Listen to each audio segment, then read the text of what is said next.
Good morning. The topic I am going to talk about today is media and audience. Media and audience is a very important area where we need to focus in detail. How media connects with audience is a subject where more research is conducted these days because the media has to be improvised based on the need of the audience.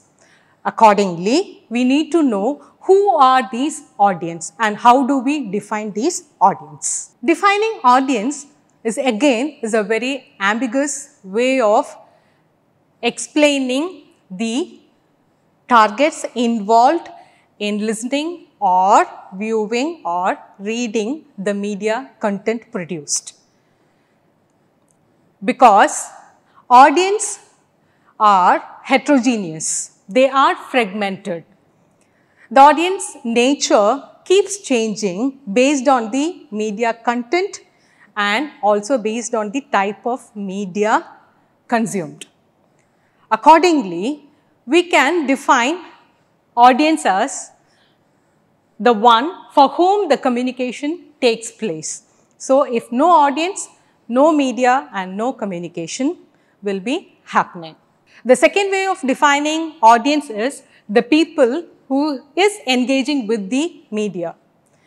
If the media industry has to survive, there should be a set of population who engages with media. Means there should be a target audience who is in need of a certain content from the media. In the early stage, that is when the communication technology started evolving, the audience were found to be fixed, defined and homogeneous. Means we had one set of people who will be listening to radio or television or reading newspaper or watching films.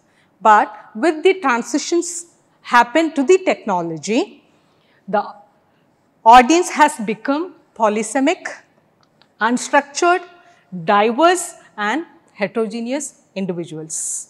So, there is a transition from the homogeneous way of defining audience to the heterogeneous way of defining the audience. The next topic we are going to talk about is the characteristics of audience. We need to understand our audience based on their characteristics. The first one is the numbers. So, being technologically mediated and involving large capital investments to reach them, audiences inevitably were looked at as numbers. Meaning, the media need to know how many audience are turning to their channel. So, the numbers will attract the sponsors from the industry. That is why they are called as capital investments. The next element is anonymity.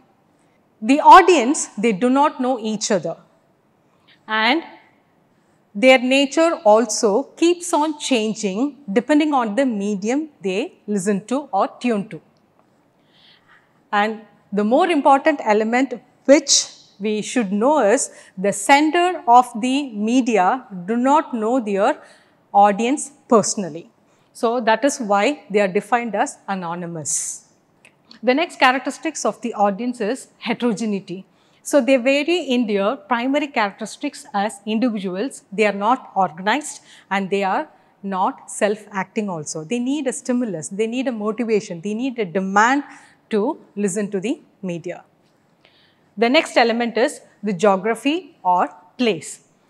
Initially, audience were geographically located, but with the transition of the new technology, both time and place of audience became much more anonymous, large and passive. And the next characteristics of audience is the time. The time means the time in which the audience use or consume media.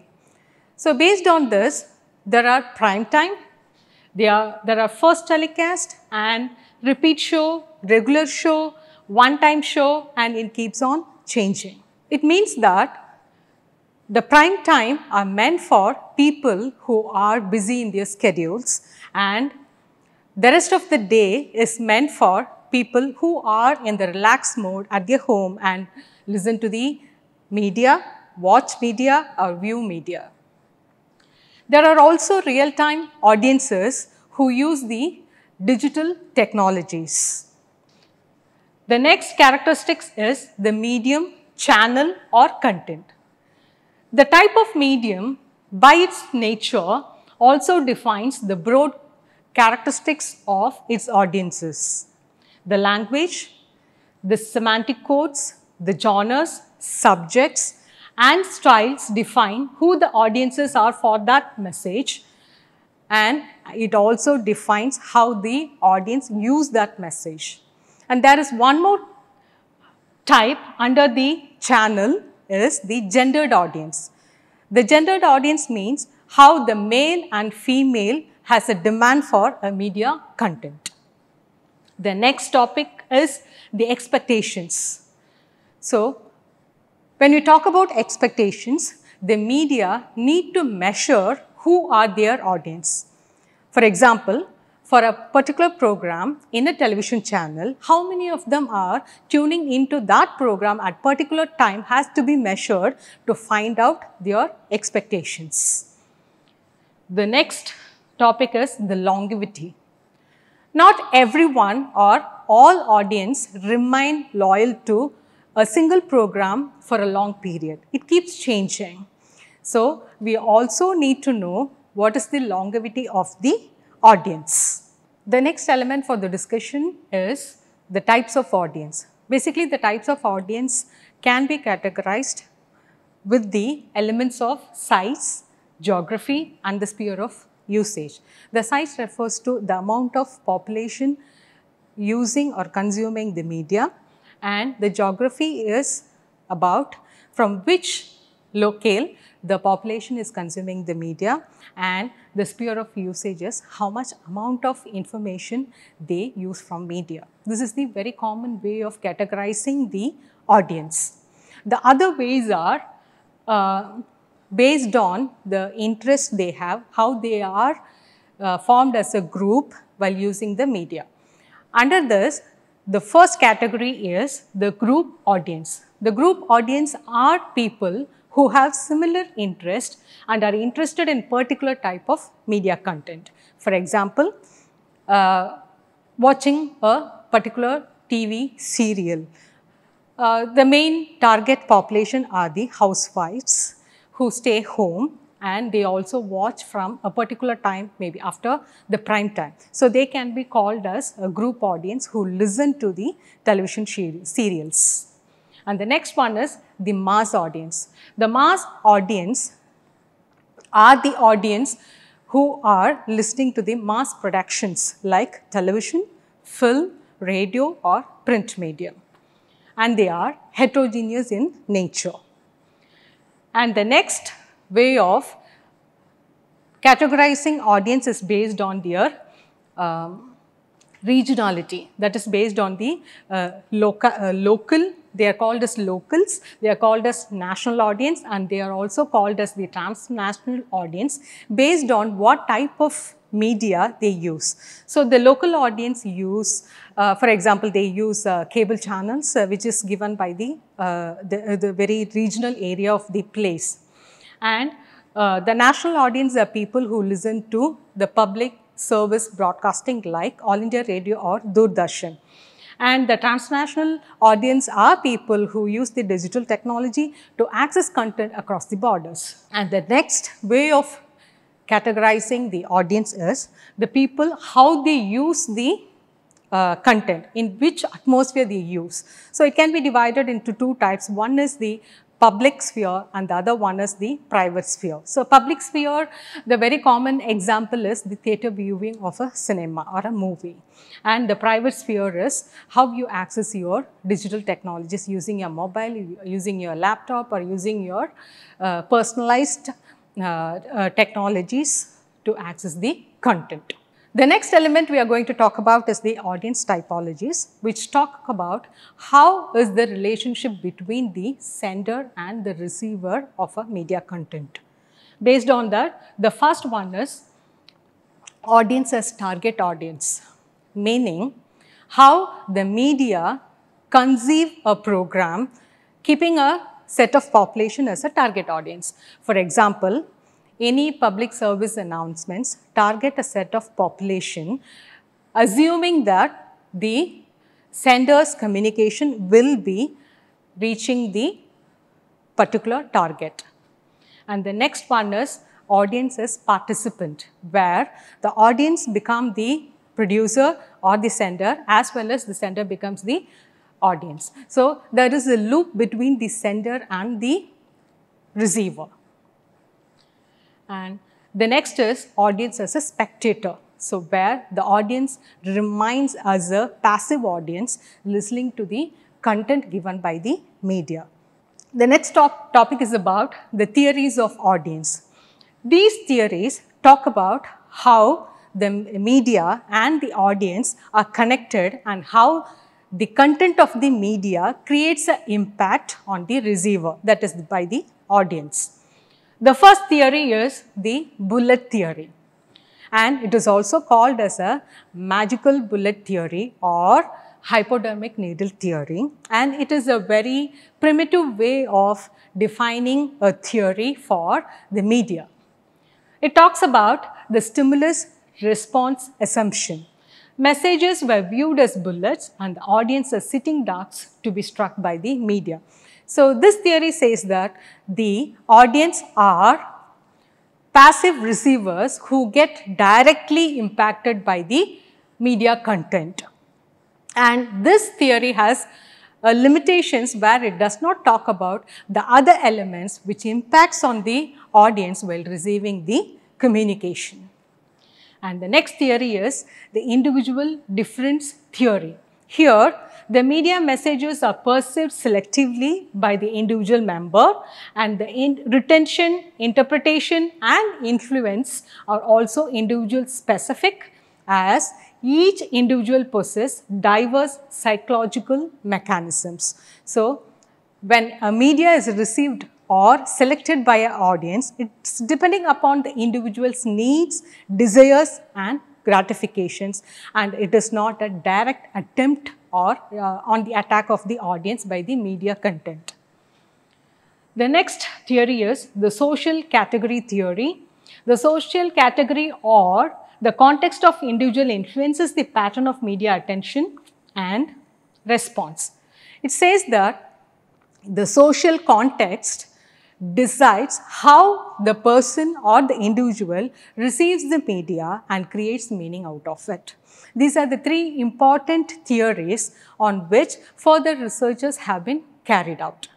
And approaches to audience research. So, keeping these theories as a base, there are multiple approaches which can be applied to conduct research on media audiences. The need for research is to find out the effects of media and how long it is or how short it is based on the individual, social and political, economic and psychological patterns. The very first research idea is based on the media effects. This approach was aligned to bullet theory, but eventually it was realized that the message and response was interfaced by numerous other variables.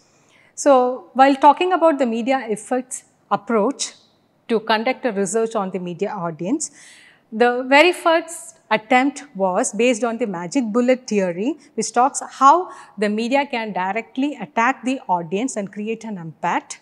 But later on, there were a lot of other elements with the sender and as well as with the receiver and other variables which impact on both the senders and receivers, and it decides the effect of the communication delivered over the medium. The next approach is cultivation analysis. Cultivation analysis talks about how an audience changes the behavior pattern after listening or viewing or reading and exposed to a long period of media content, what are the behavioral changes the media audience has? It talks about the structure of culture and changes in that structure as well as the process occurring within that structure, and it is examined to find out how the culture and the subculture are produced among the audience of the media. And the next approach is about uses and gratification. It states that viewer or listener chooses messages and media not only to define prior opinions and habits, but also to satisfy needs, interests and strivings. This approach tries to find out why a particular individual chooses a particular media and what is the demand to choose a media. So, it talks about not only the media can directly send the information and making the audience passive, this approach talks about the active characteristics of audience where the individual tries to select media according to his needs and demands.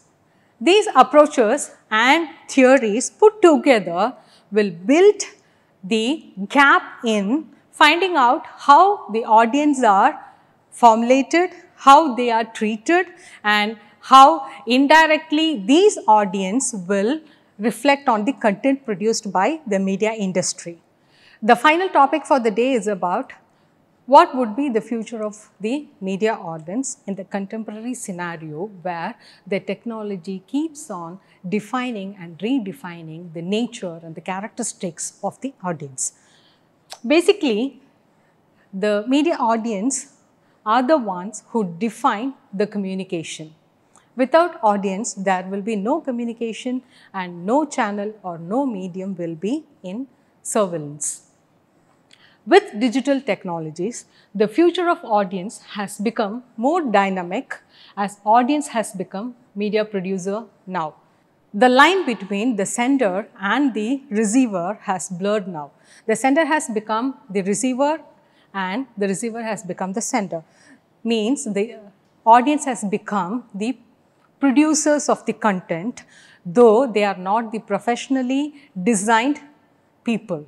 The user-generated content are appreciated by the mainstream media makers because these people produce content which are more local to the community. This helps the mainstream media to maintain the balance between the content which is produced nationally, internationally and locally. And the collaborative content generation and the real-time interactivity helps the media to be more interactive and also more audience approached content.